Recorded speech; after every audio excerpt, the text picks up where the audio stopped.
Tahun ini Pemkot Ambon gelar safari Ramadan di 5 lokasi.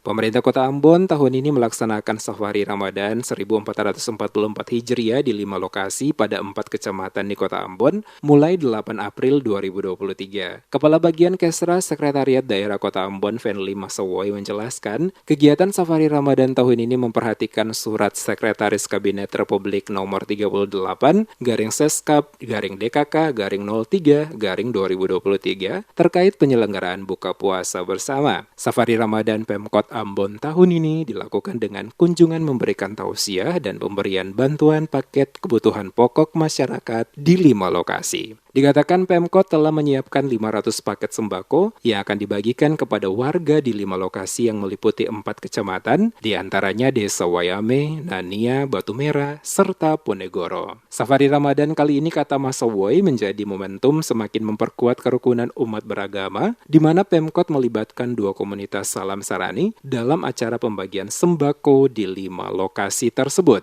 Safari Ramadan kali ini kegiatan hanya bersifat kunjungan dan pembagian sembako sama seperti kita laksanakan di masa-masa COVID 2 tahun sebelumnya, ya 2020, 2021 dan 2022. Berapa ini kita punya lokasi sasaran, kita turun pada 5 lokasi di 4 kecamatan, ya.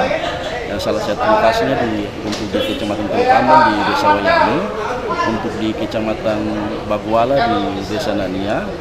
Di Sirimau ada 2 titik di Desa Batu Merah, dan terakhir yang kelima di Ponegoro di Kecamatan Nusa Niwe. Safari Ramadan kali ini juga kita momentum untuk memperkuat kerukunan umat beragama, di mana pada kegiatan Safari Ramadan ini kita akan melibatkan 2 komunitas beragama pada titik-titik lokasi tersebut. Gitu.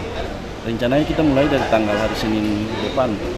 Sebelumnya, penjabat Wali Kota Ambon, Bodwin Watimena, mengatakan, kendati pemerintah pusat atau Pempus melarang digelarnya kegiatan buka puasa bersama atau bukber, Pemkot Ambon tetap akan melakukan safari Ramadan 1444 Hijriah dengan berbuka puasa bersama masyarakat. Menurut Watimena, yang dilarang oleh Kemendagri yaitu kegiatan bukber yang dilakukan antar pejabat dan ASN dan tidak berlaku bagi masyarakat umum. Dalam penyaluran paket kebutuhan pokok, Pemkot juga menggandeng Badan Amil Zakat Nasional atau Baznas Kota Ambon dan Dompet Duawa, dan kegiatan ini juga akan melibatkan Forkopimda Kota Ambon dan pimpinan organisasi perangkat daerah.